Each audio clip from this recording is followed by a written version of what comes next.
Good morning, dear students. On the today's lecture, we are going to continue with our chapter number 5, that is business analysis. In this chapter, we are going to study the types of deposits.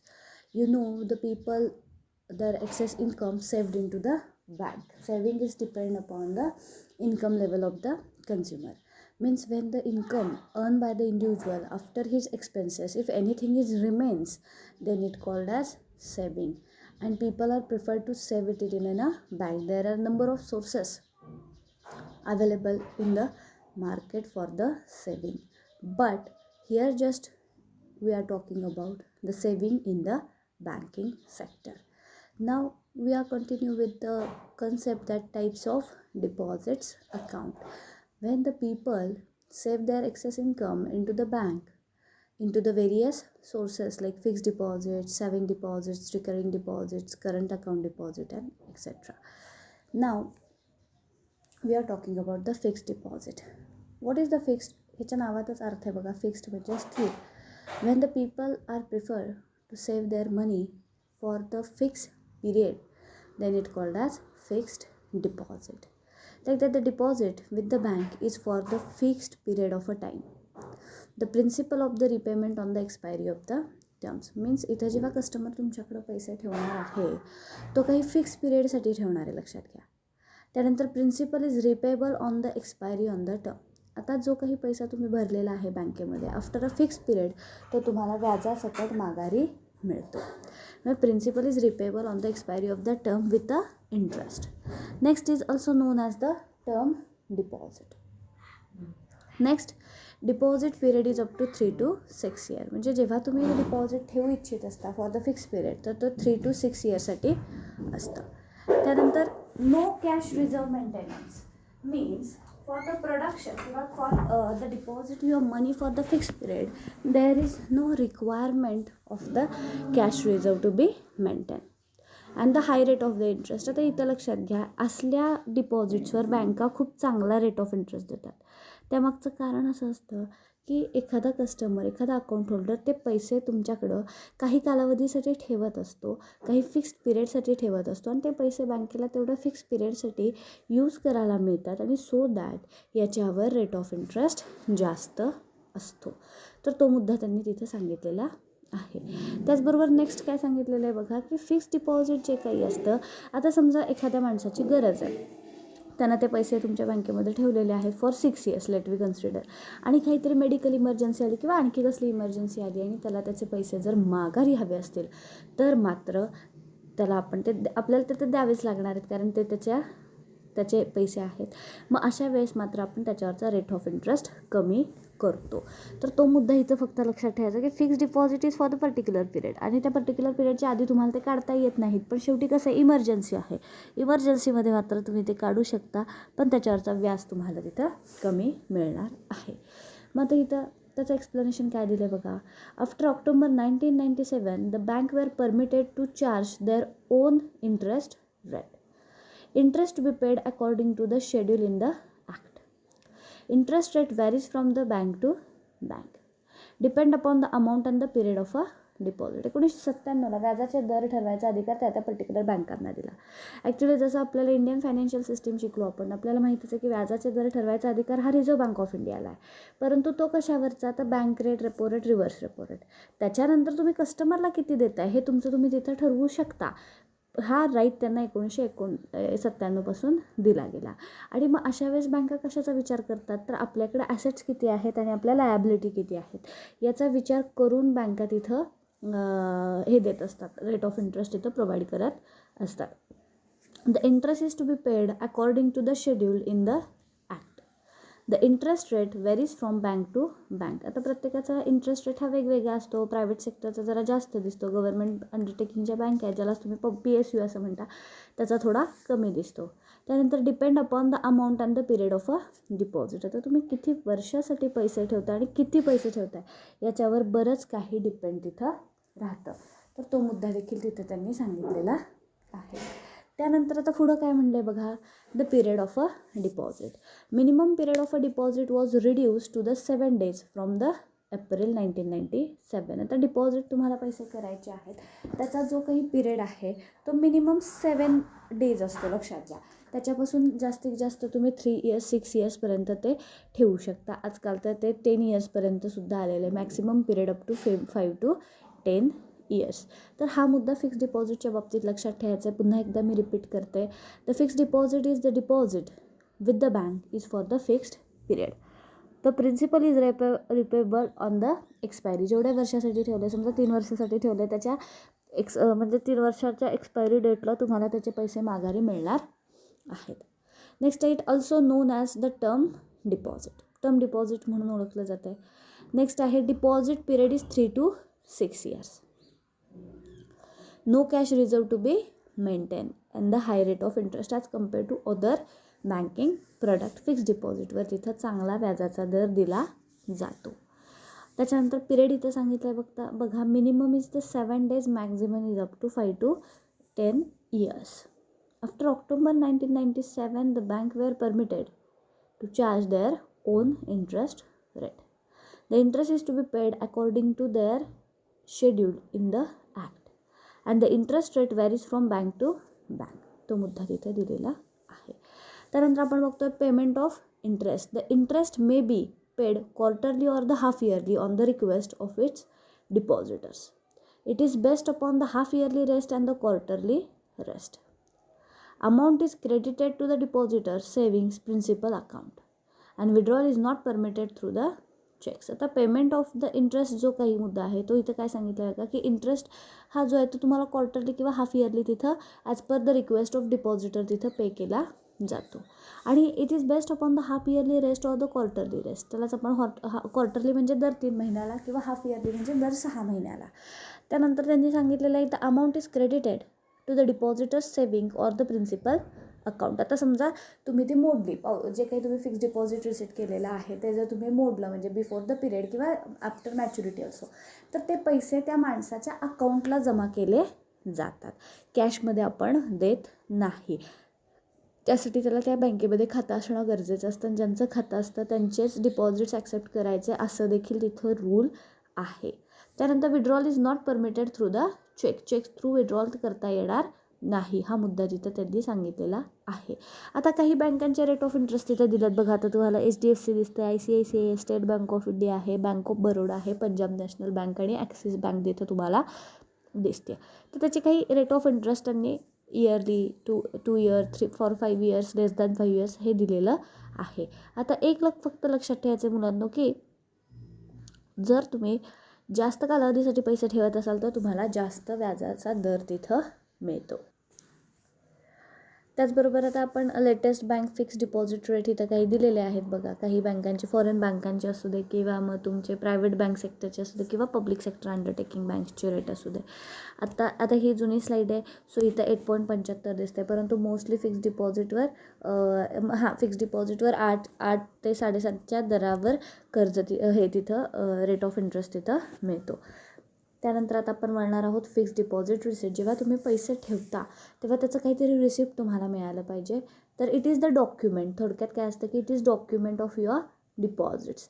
तर त्याचे features सांगितलेले आहेत की it is a negotiable it is not a negotiable instrument. आता जेव्हा मी तुम्हाला negotiable instrument act शिकवलेला होता 1881चा FYला असताना, तेव्हा मी काय सांगितलेलं होतं की फक्त cheques and bills of exchange are the negotiable instrument. FDs are not a negotiable instrument. Cannot be transfer from mere endorsement. हे ट्रान्सफर करता येणार नाही. Duly assign for the given by the bank. आता तुम्ही FD बघितली असेल, घरी पप्पांनी वगैरे आणली असेल तर तुमच्या लक्षात येईल की it is duly assign by the bank.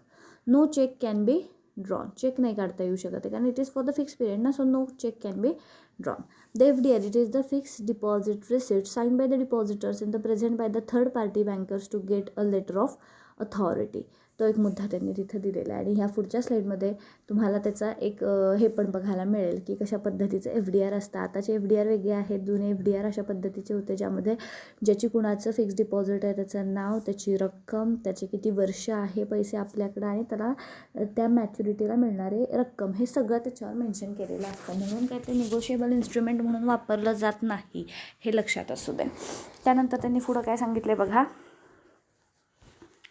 की the amount can be claim by the court in order if the FDR is lost. The amount due to can be attach by the court. No stamp to be fixed if the depositor is the perspective claimant. FDR is concern with the donation mortis cause. म्हणजेच थोडक्यात इथं त्यांनी काय सांगितलेलं आहे की FDचे features तुम्हाला तिथं त्यांनी दिलेले आहेत. So just you have to remember what is the FDR. त्याचे जे काही पेमेंट इंटरेस्ट आहेत ते ॲज कम्पेअर टू अदर जास्त असतात, ते हाफ इयरली किंवा quarterly as per the demand of customer तिथं दिले जातात. ह्यालाच आपण टाईम डिपॉझिट असंही म्हणतो आहे. अशा पद्धतीचं एक सॉर्टिंगचं तुम्हाला तिथं बघायला मिळू शकतं की कशा पद्धतीचं FDR असतं. FDR is the fixed deposit receipt. आता दुसरं जे आपण बघणार आहे की सेविंग डिपॉझिट. जसं मी तुम्हाला फिक्स्ड डिपॉझिटच्या वेळेस शिकवलं की फिक्स्ड डिपॉझिटला तुम्ही तुमचे पैसे एक पर्टिक्युलर काळासाठी त्या बँकेमध्ये ठेवता, एक पर्टिक्युलर पिरियडसाठी ठेवताय. परंतु सेविंग डिपॉझिट हे त्याचं थोडंसं वेगळं आहे. त्यामध्ये काय सांगितलं बघा, it is a personal saving. Interest rate is less than FD obviously, कारण सेविंग डिपॉझिटमधले तुम्ही पैसे कधीही काढू शकता, कधीही टाकू शकता. सो तेवढ्या ह्याच्यावर तुम्हाला व्याज कोण देणार, तो मोस्टली 4% किंवा लेस दॅन 4% तुम्हाला तिथं दिसतो.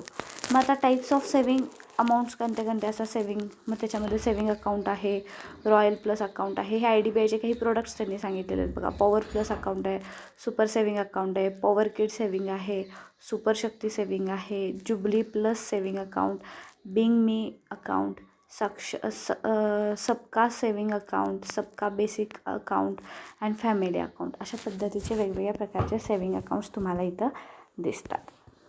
आता इथं काय सांगितलं का, the restriction on the withdrawal, the number of withdrawal 50 for a 6 month. त्या अकाउंटमधले पैसे हे तुम्ही 6 महिन्याला 50 वेळा काढू शकताय.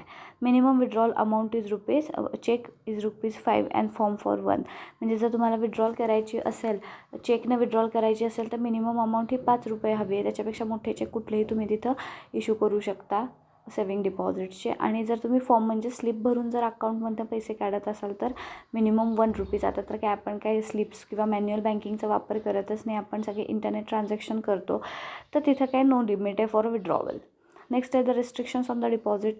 The cheque and the other instrument is payable to the third party can not be used. तर तो एक मुद्दा तिथं दिलेला आहे.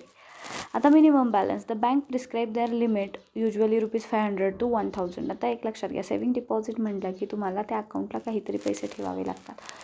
पूर्वी नो फ्रील अकाउंट होतं, परंतु आता कसं झालं आहे, आता बँकांचा NPA खूप वाढलेला आहे. झिरो बॅलन्सला अकाउंट चालू ठेवणं त्यांना काही शक्य नाही किंवा परवडणारं नाही. आणि त्यामुळं त्यांनी सांगितलेलं आहे की मिनिमम बॅलन्स तुम्हाला काहीतरी मेंटेन ठेवावा लागणार आहे. आणि तो मिनिमम बॅलन्स तिथं ठेवावा लागतो. तो minimum 500.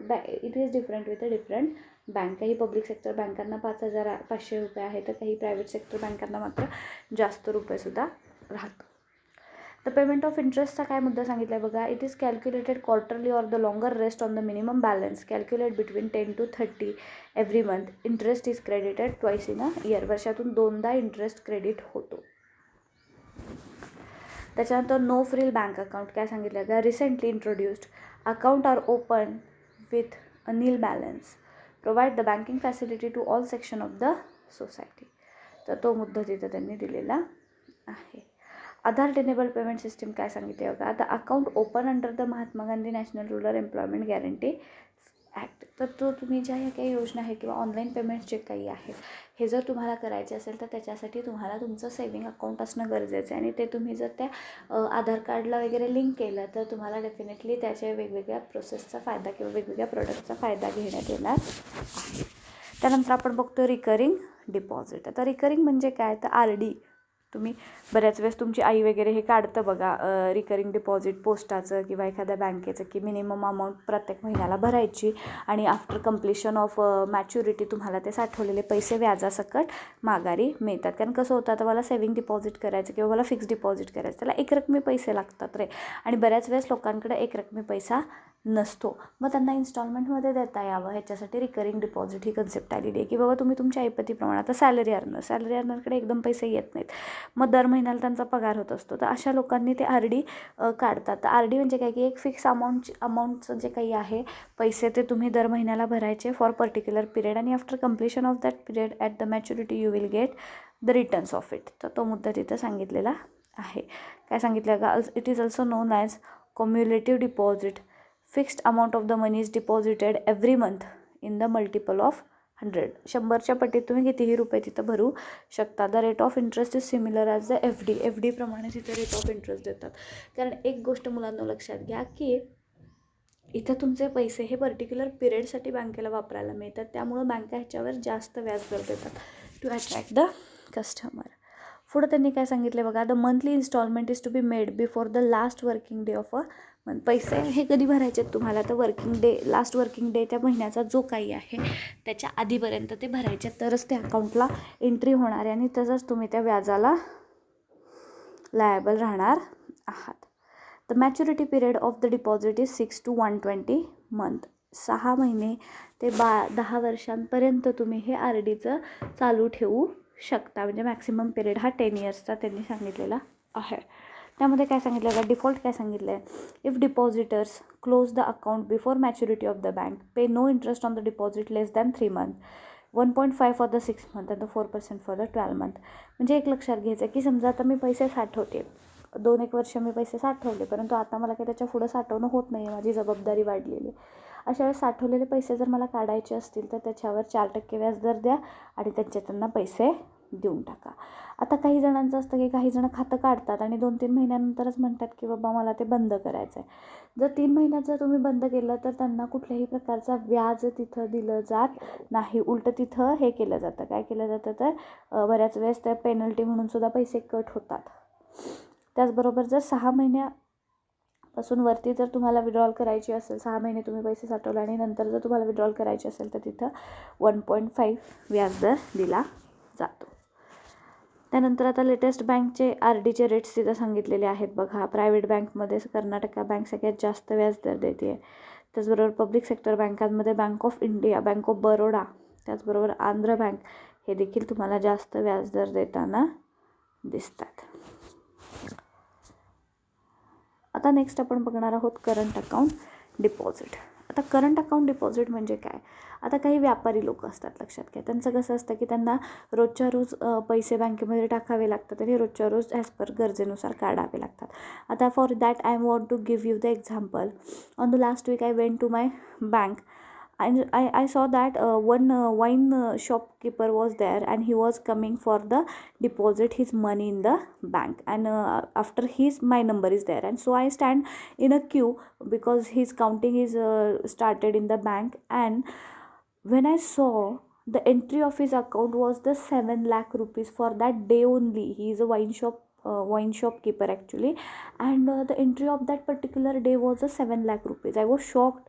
Means such a types of account, such a types of entry, such a types of money the shopkeepers or the various businessmen have to kept every day in the bank. And for that, for them, the necessity of the account features like they can anytime deposit the money in the bank and they can easily withdraw the money from the bank. And so that for fulfilling their objective, the current account was started. की बाबा काही बिझनेसमॅनला असं असतं की खूप वेळा पैसे बँकेमध्ये जावं लागतं, सकाळ दुपार संध्याकाळ, आणि लागणारे पैसे लगेच काढून पण आणावे लागतात. म्हणजे ज्यांचे डेली ट्रान्झॅक्शन खूप जास्त होत असतात बँकेबरोबर, ज्यांना बाबा कधी कधी ओव्हरड्राफ्टची सुद्धा गरज असते, की समजा त्यांच्या अकाउंटला 10 लाख रुपये आहेत आणि त्यांना आज 12 लाखाची गरज आहे, त्यावरचे 2 लाख सुद्धा उसने मिळावेत कुणाकडून तरी, कारण मी एवढ्या मोठ्या प्रमाणात व्यापार तुमच्याबरोबर करतो, असे काही नीड्स कस्टमरचे असतात. आणि त्याच्यासाठी रिकरिंग डिपॉझिट हे यासाठी करंट डिपॉझिट हे खूप महत्त्वाचं डिपॉझिट तिथं मानलं जातं. काय सांगितले बघा, introduced for the business purpose,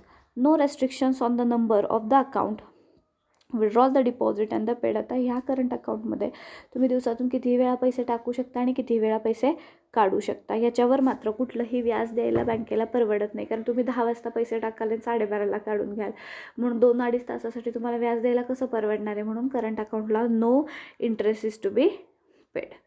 no restriction on the number of amount of withdrawal. आता इथं विड्रॉल आणि डिपॉझिटवर काही रेस्ट्रिक्शन नाही, जसं आपल्याला सेव्हिंग डिपॉझिटच्या बाबतीत रेस्ट्रिक्शन्स होते 50 फॉर 6 months, तसं इथं काही नाही आहे. Deposit is to be made on the demand and the no interest is given. याच्यावर कुठलाही इंटरेस्ट दिला जात नाही. हे MCQचे क्वेश्चन्स राहणार, लक्षात घ्या. मग आता इथं प्रिव्हिलेज काय काय सांगितलेलं आहे बघा. की third party endorsement cheque can be deposited for the collection. Current अकाउंटला कुठलाही चेक तिथं चालतो, थर्ड पार्टी चेकही तिथं क्लिअर केला जातो. ओव्हरड्राफ्ट फॅसिलिटी आहे, म्हणजे माझं ओव्हरड्राफ्ट म्हणजे अधिकर्ष म्हणजेच ॲडव्हान्सेस. माझ्या अकाउंटला 10 लाख रुपये आहेत आणि मला 2 दिवसासाठी 12 लाख रुपये हवे आहेत, तर वरचे 2 लाख बँक तिथं कर्ज म्हणून द्यायची सुद्धा सोय तिथं करते, तर तो देखील मुद्दा आहे. लोन अँड ॲडव्हान्सेससुद्धा इथं मिळतात त्या अकाउंटवर, कारण इथं डेली ट्रान्झॅक्शन खूप जास्त असल्यामुळे तिथं हे सगळं अवेलेबल होतं. त्याच्यानंतर कॅरेक्टरिस्टिक्स काय काय सांगितलं आहेत बघा. No cash handle by the customer, banker collect the cheque etcetera, regional rural bank may pay 0.5 interest below the borrowing interest rate for the RRBs. From the 1983, the interest is paid on the saving account rate was deceased depositor from the date of death till payment legal हेरर्स. आता समजा current account आहे एखाद्या माणसाचा, त्याचा काही कारणास्तव मृत्यू झाला, तर ते अकाउंट त्याच्या हेरर्स म्हणजेच वारसदाराच्या नावावर ट्रान्सफर केलं जातं. त्याचे जे काही पेमेंट्स आहेत ते तिथं वारसदाराच्या नावावर ट्रान्सफर केले जातात. This is some points we studied about the types of deposit, where we cleared the concept of saving deposit. You can say that the first was the fixed deposit, second we cleared that the saving deposit, next is recurring deposit. Now the remaining part will be continue on the next lecture. Thank you so much.